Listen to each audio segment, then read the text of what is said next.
ছোট ছেলের বন্ধু বলতে আমার বড় ছেলে ছিল। ২৪ গণঅভ্যুত্থানে শহীদ পরিবারের সম্মানে ইফতার ও ঈদ উপহার বিতরণের আয়োজন করে আমরা বিএনপি পরিবার।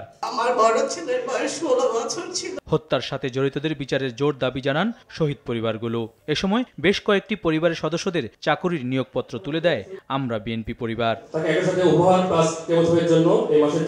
বিএনপির ভারপ্রাপ্ত চেয়ারম্যান তারেক রহমান বলেন, জনগণের অধিকার ফিরিয়ে আনতে আত্মত্যাগকারীদের ন্যায় বিচারের ব্যবস্থা করতে হবে।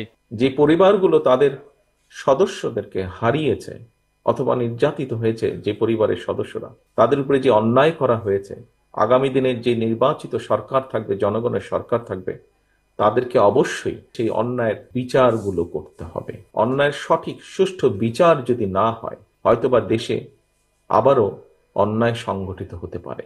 সুষ্ঠু ও নিরপেক্ষ নির্বাচনের মাধ্যমে জনগণ তাদের রায়ের প্রতিফলন ঘটাবেন বলে প্রত্যাশা তারেক রহমানের। গণতন্ত্র রক্ষা, মানুষের বাক ব্যক্তি স্বাধীনতা এবং নির্যাতিত ব্যক্তিবর্গের প্রতি ন্যায় বিচার করা, এরকম যে বিষয়গুলো আছে, আমরা সকল গণতন্ত্রের পক্ষের সকল রাজনৈতিক দলগুলো আমরা নিশ্চয়ই এই ব্যাপারে ঐক্যবদ্ধ থাকব।